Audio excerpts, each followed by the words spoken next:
Greetings, friends. As always, it's an extremely high honor to welcome you back to Rick's Garage.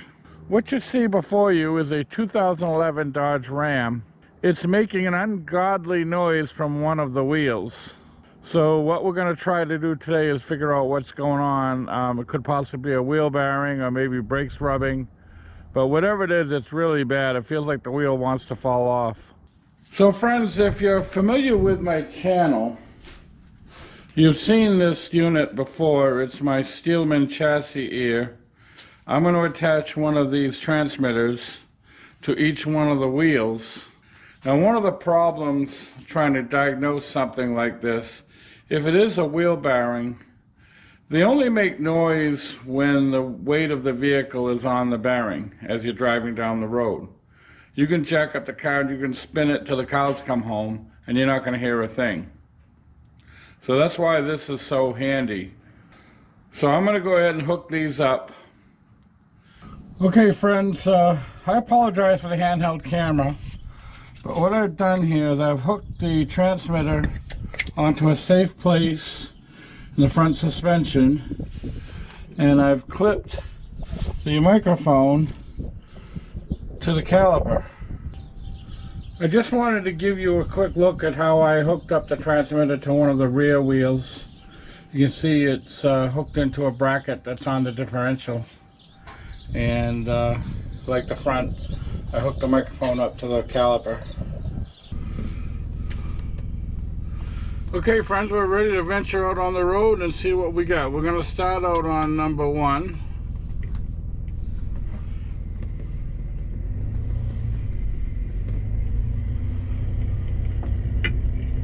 And I already see quite a bit of noise coming from there. Something's going on there, big time. Alright, I think right off the bat we found it. It's number 1. Let's go to number 2.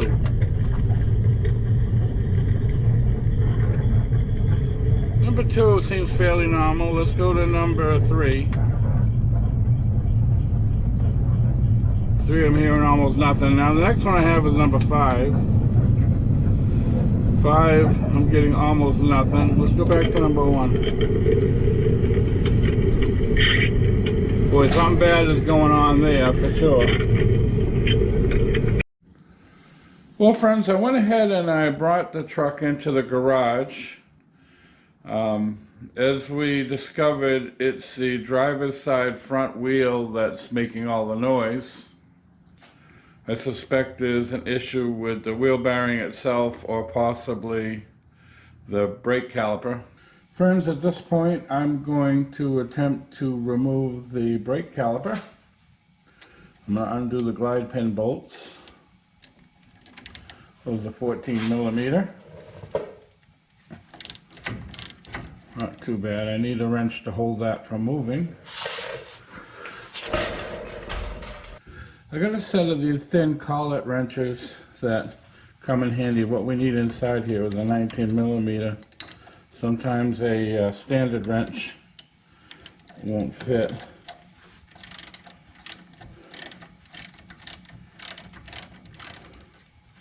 It's coming out quite easily now. Okay.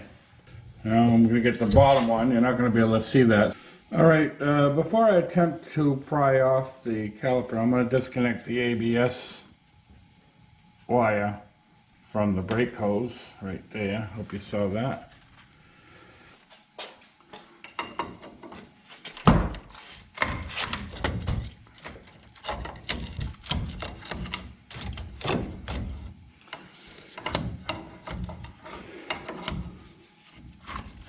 There we go.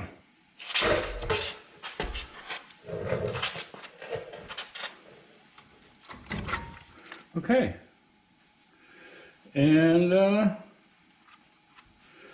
appears we have a broken piston. That would explain some of the noise.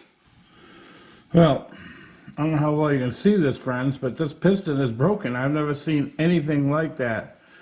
I've been working on cars since the 1970s, and I have never seen a piston broken in this manner. I've got the caliper and the pads removed, And this wheel hub is frozen up. It's, see if I can get it to move at all. Now there's nothing, this is not a four-wheel drive vehicle, so there's no axle there. So whatever's causing this to get stuck is in the hub itself. Probably a bearing is jammed. Here's the situation, friends. We need to replace the hub and the caliper.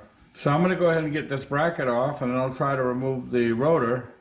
And we're going to order a new hub, and we're going to order a new caliper. It's going to take a 22mm socket to zap off this bracket.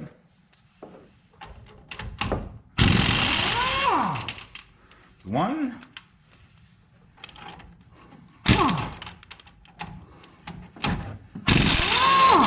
Two. That was easy enough. Okay. The bracket is off. Yeah, there's something in there jamming that. So I wonder it didn't heat up and come off. Friends, let's see what kind of luck we're going to have getting this rotor off. I'm not too optimistic. So we're going to spray some penetrating oil in all the right places here. And we're going to take a good old hammer and we're going to give it a few taps.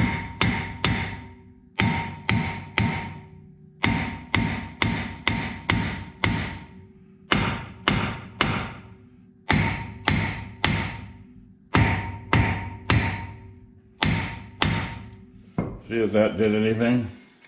Nope, nothing.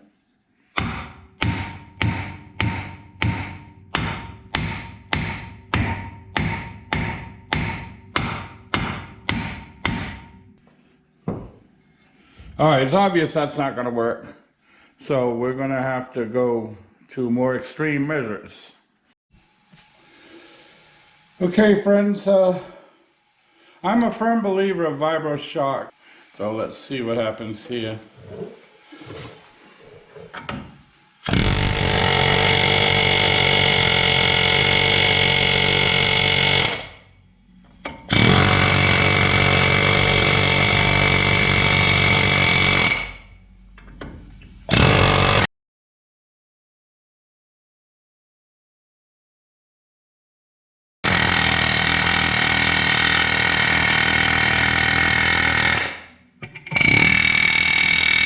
I think it finally just broke loose.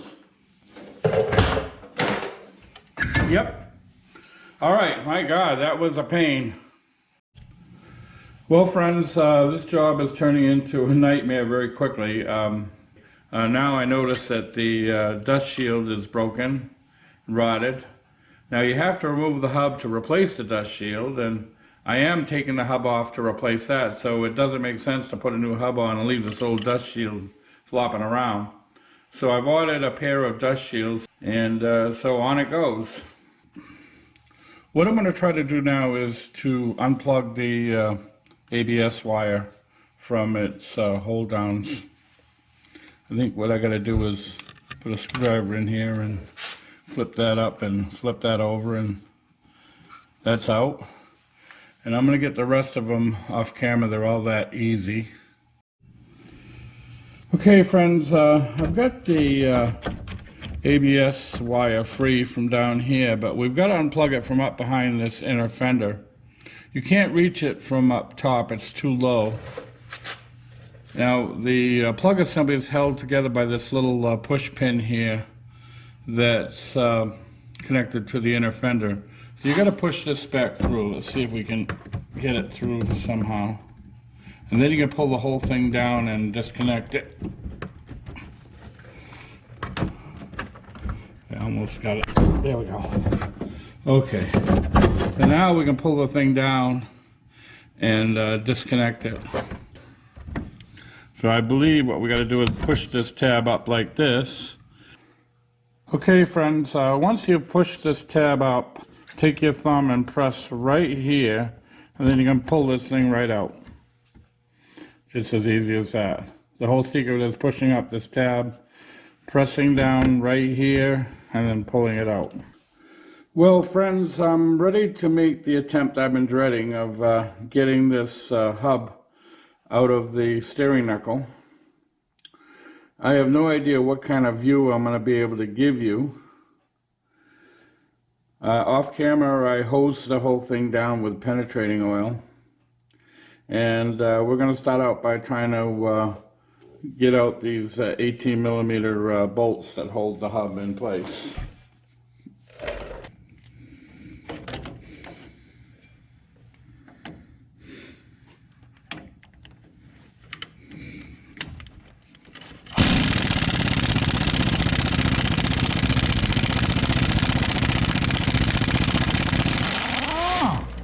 Okay, got that one out.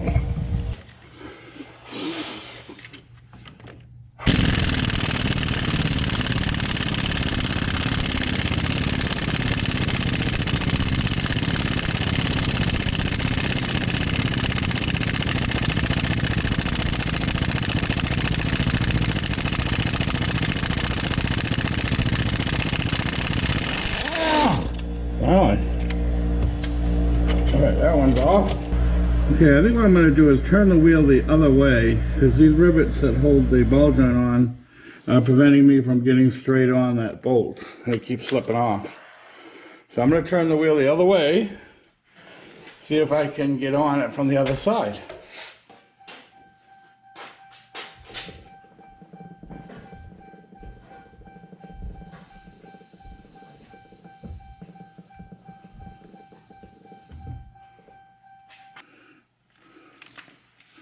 Okay, yes, we have much more room by turning the wheel the other way, and I should be able to get this out quite easily now.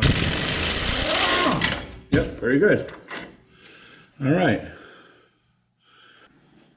Okay, friends, I'm not going to fool around here. I'm going right to the hub buster.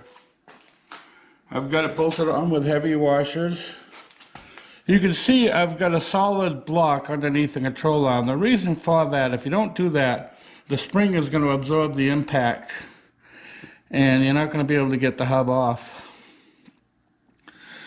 And also I've got a heavy sledgehammer and I've got my safety glasses. So let's have at it and see what happens.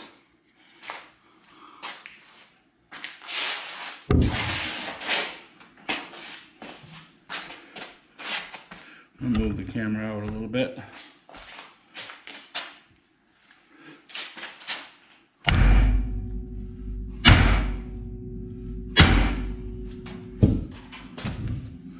Okay, that's already separating. Let's give it a couple more good whacks and we should have it out. Easy enough. Okay. It's a great tool, those hub busters. Well, friends, this is as far as we can go now aside from cleaning up the steering knuckle. The parts have not arrived yet. I'm expecting some of them to be delivered this afternoon and the rest to be delivered sometime tomorrow.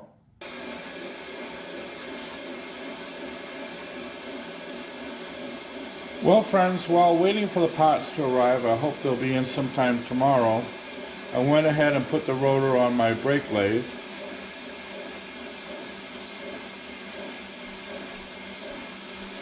I also cleaned up a lot of the corrosion around the locating surface of the hub.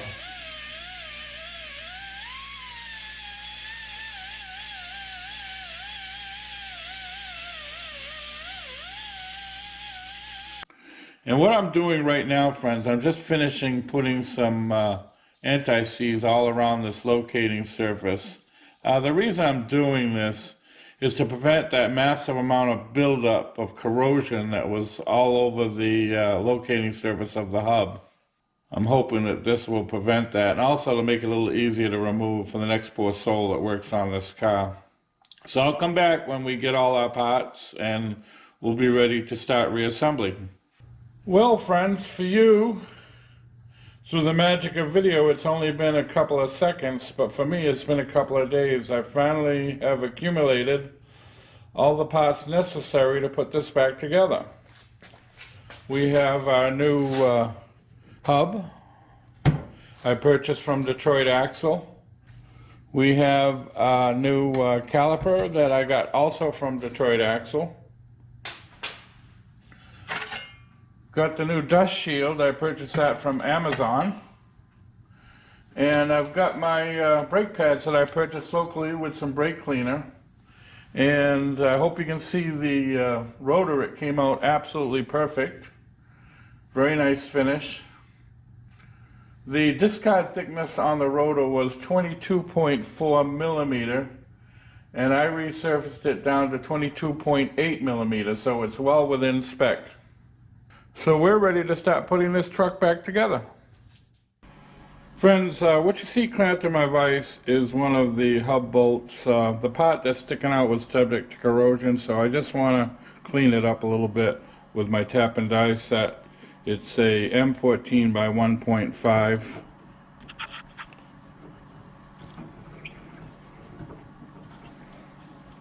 Just want to chase the very end, not the entire bolt. A little bit awkward because the camera's exactly in the way. That ought to be good enough. I don't want to chase it all the way down, just the part that was corroded on the end. I'll do that to the other 3 bolts off camera.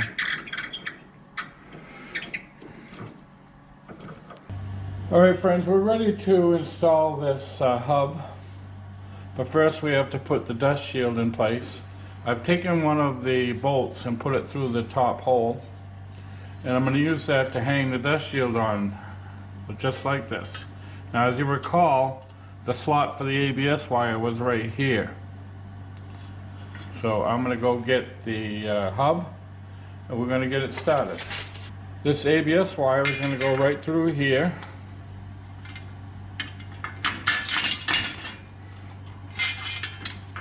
There we go. And as you recall, the plug for the ABS was right toward the top and the left. So let's get this through here. Okay, so now I'm going to try to get this started. It's a little bit awkward here and I may block your vision because the camera is exactly in my way.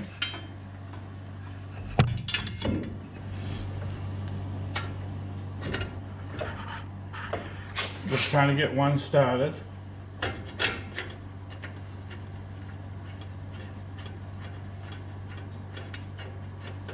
Okay, got one started. Now I'm not gonna get this pushed in just yet because I want to line up the other bolts. So what I'm going to do is I'm going to turn the steering wheel all to the right to make it easier to get at the bottom bolts on this side, and then I'll turn the wheel all the way to the left and get the bolt on the other side.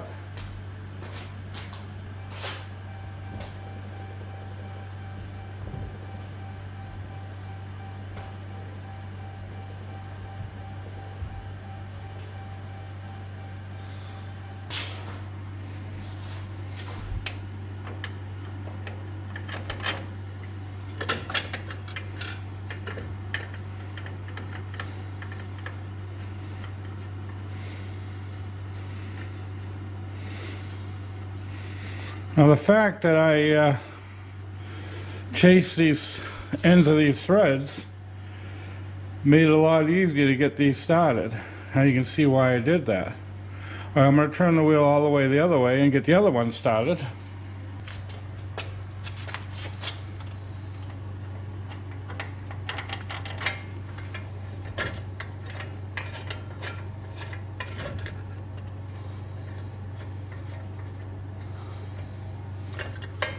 Okay.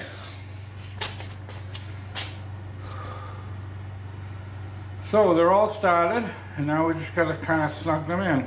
So off camera, I went ahead and snugged up these bolts, and I'm ready to torque them.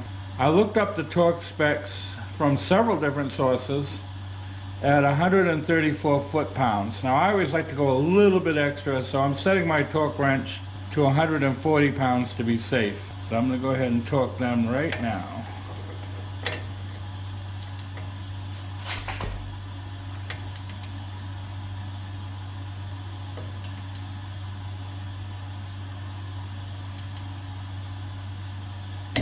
Right there. Okay. I'm going to go ahead and torque the other two off camera. Friends, I'm ready to install the rotor, but before I do, I'm going to put a little bit of anti-seize around this hub. As you recall, we had quite a bit of trouble getting the rotor off, so a little bit of anti-seize would go a long way toward helping that situation out.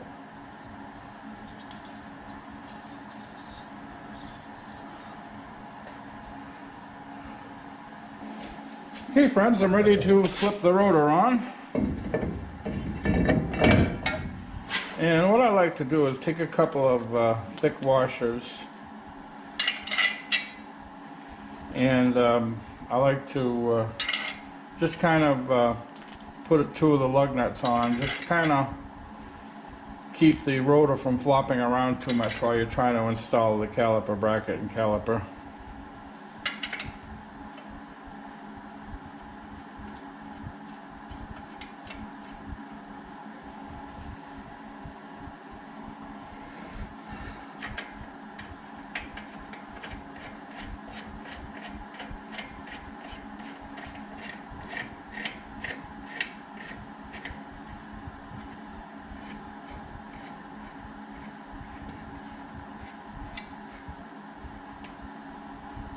There. Okay, that'll kind of hold things stable while we're trying to work here.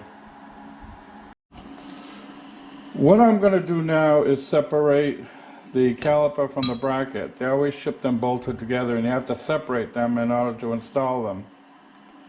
Now, as you recall, we used a collet wrench to keep it from turning, and the glide pin bolt was 13 millimeters. So let's see how we do with this. Make sure I'm in reverse. Yep, I am. Oh, that was easy enough. Alright, off camera I'll take off the other one. Okay friends, I hope you can see this. I've got the camera tucked back in the wheel well, so I really can't see what you're seeing. So hopefully you're getting a decent view. So we're going to get these bolts started for the caliper bracket, I should say. Some people call it a hanger bracket.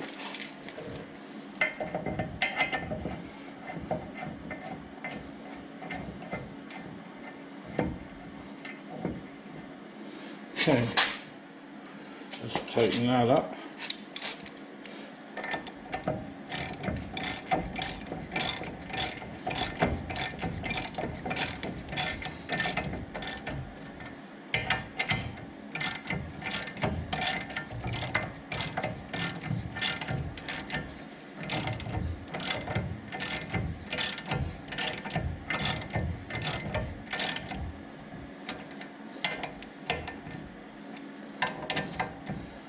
Okay. Friends, the torque spec on this caliper bracket is 130 foot-pounds. In keeping with my tradition of going a little bit over, I've set the torque wrench to 135 foot-pounds. So let's crank this up. Right there. And now we'll do the other one.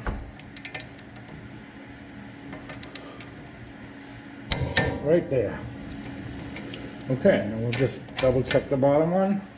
Yep, it's good. What I'm going to do right now, I've got some CRC brake grease, and I'm going to put a little bit on these journals using a Q-tip to be very careful not to get any on the rotor. If you do get some on the rotor, it's not a tragedy. You can use brake cleaner to clean the excess off.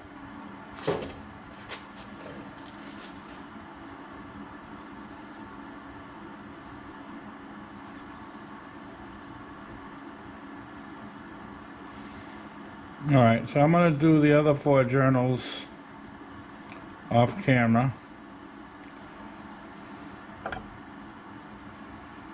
Got plenty on there. You don't want to get so much that you contaminate everything. Friends, I'm ready to install the abutment clips. Now, this is a little bit different than most designs. Most vehicles, you install the abutment clips directly to the bracket and then you install the pads. Well, these abutment clips go directly on the pads. So I'm going to show you how that goes. So you can just slip it right onto the end so that the spring part is toward the outside. I'm going to get the other one on.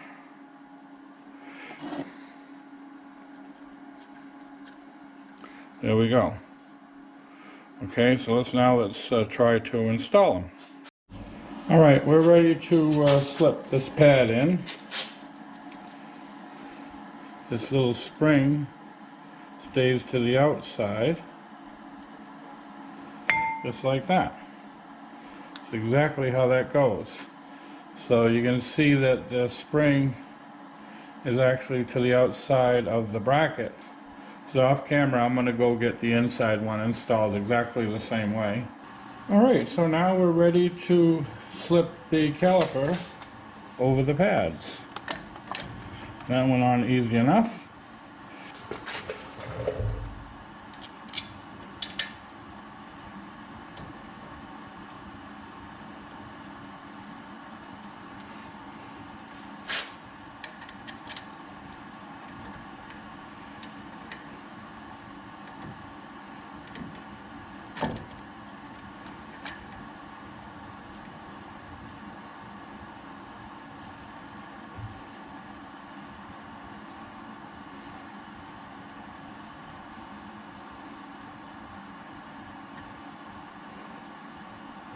Okay, I'm going to tighten these up. As you recall, they're 13 millimeter. Glide pin bolts are supposed to be tightened to 32 foot-pounds, or was it 36? I don't remember which. It's either 32 or 36. But I'm just going to tighten them by feel. I don't see the point in using a torch wrench for that. As you may recall, we needed a 17 millimeter collet wrench, or a thin wrench, to hold the glide pin in place so we could tighten the glide pin bolts.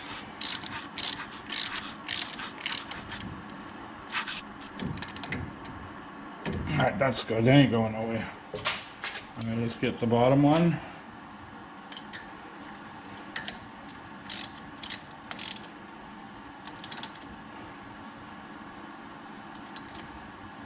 Okay. Now, one thing I always like to check when I do install a caliper before the brakes are pumped out, make sure it slides back and forth. And you can see it does very nicely. Okay. So friends, there's a couple things I want to mention about the caliper and the pads. In this particular design, the pads are all identical. So it doesn't matter whether it's inside or outside, left or right. What I would call symmetrical. And the same thing with the abutment clips, are all identical. Now when you're installing your caliper, you want to make sure that your bleeder nut is toward the top. If it's not, then you've got the wrong one, you've got the wrong side. One of my friends had a problem. He had changed his calipers and he couldn't figure out why he couldn't get the air out of his brakes. He had tried all day to bleed his brakes and couldn't get the air out. So he called me over and I immediately saw what the problem was. He had the calipers reversed, he had the bleeder nut on the bottom, and air bubbles go to the top. So there's no way you're going to get the air out of the caliper by having the bleeder nut on the bottom. So all he had to do was swap his calipers and he was able to bleed his brakes. So just keep that in mind, that you want your bleeder nut toward the top. Now I have not as of yet attached a brake hose. The brake hose is actually still attached to the old caliper that's still perched up on the upper control arm. The reason I did that is I don't want to make a mess, and I don't want to pinch the brake hose. If you pinch the brake hose, you run the risk of damaging that inner core, and that can create sort of a check valve situation where when you press the brakes will come on, but when you release the brakes, it won't allow the brake fluid to return to the master cylinder. Okay, I'm ready to zap that hose off of the old caliper. It was easy and quick. and we're starting to lose fluid. Well, friends, this hose is pretty nasty looking. The rubber part of the hose looks pretty good, but where this attaches to the caliper is all rusted and corroded. Looks like it could spring a leak at any time. So I've made the decision to go ahead and replace it. It seems to be turning quite easily. That's good.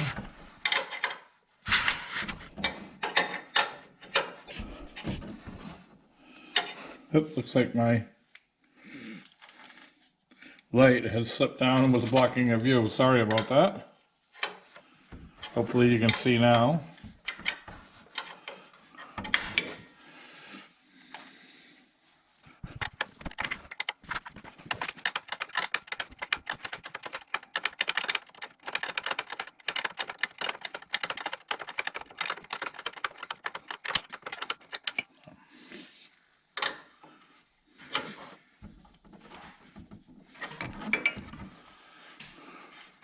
Oh, there, it's off. Okay. All right. This bolt that holds the hose to the frame of the vehicle is a 13 millimeter. Let's see if we can zap that out.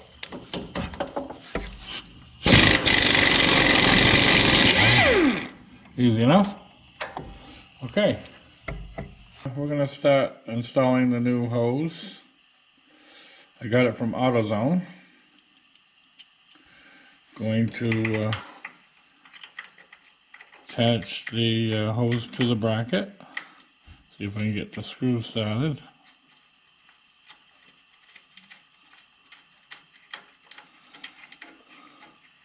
Alright, I'm going to zap that in.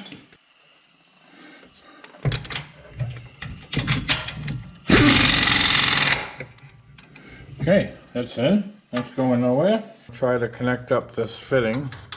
Sometimes these are a little bit tricky, sometimes they go right in. Let's see how we do with this.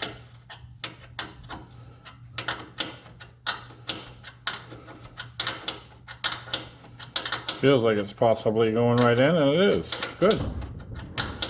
So we get this tightened right up, and I'm surprised it was that easy. Usually I have a little trouble getting these lined up just right.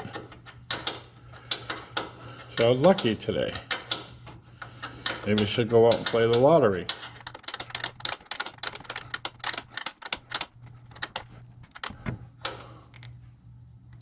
Okay, it's pretty tight. We'll check it for leaks later. Okay, friends, now we're going to attach the block with the two crush washers. Let's see if we can get this started, because it's on a kind of a weird angle.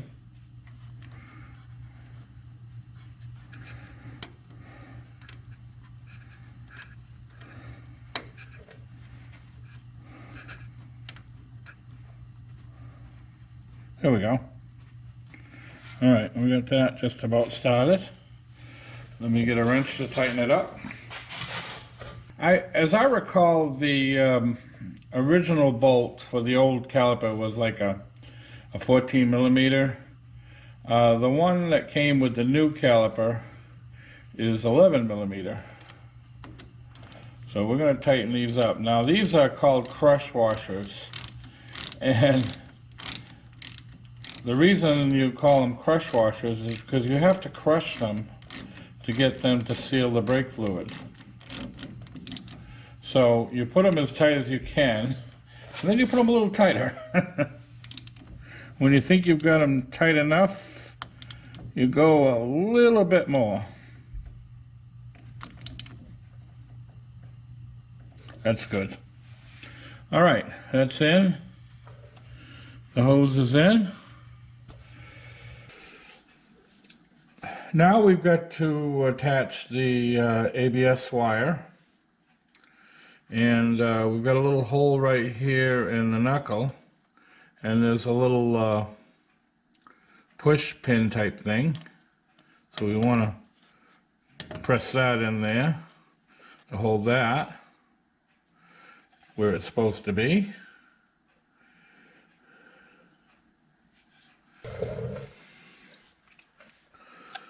Okay, next we've got to slip this into this little clip that's attached to the brake hose, but it's doesn't seem to want to go in there, so I want to put a little dab of silicone on it. Silicone lubricant will not eat into the rubber like a petroleum-based lubricant will.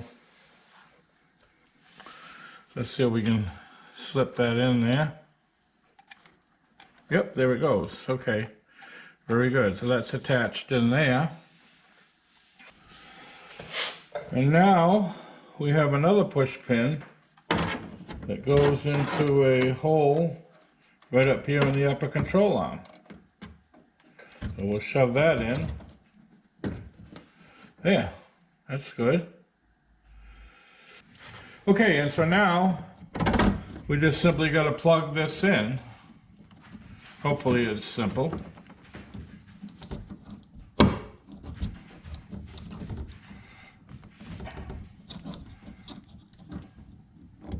All right, click that in. Push the tab down.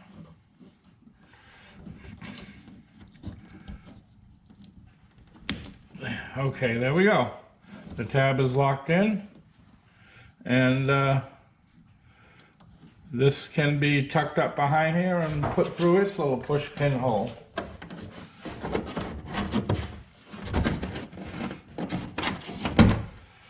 All right, I'm going to tuck that up in there off camera because the camera's exactly in my way. Okay friends, I've got that nicely tucked up in there, and I've got the push pin put through the inner fender to hold that in place. And all that remains to be done is to bleed the brakes. I'm not going to cover that on this video. There's lots and lots of videos, perhaps hundreds of videos on YouTube on how to bleed brakes if you don't already know how to do it. So I refer you to any one of those. That's all I've got to do now is bleed the brakes, put the wheel back on, and we're all done. So I want to thank you once again for watching Rick's Garage. Before I go, I will post 2 videos to your left, of which I hope you find of interest. And to your right, as always, will be a picture of my avatar in the form of my very trusty German Shepherd. By all means, feel free to click on that, should you wish to subscribe to my channel. So thanks again for watching, and we hope to see you all very, very soon.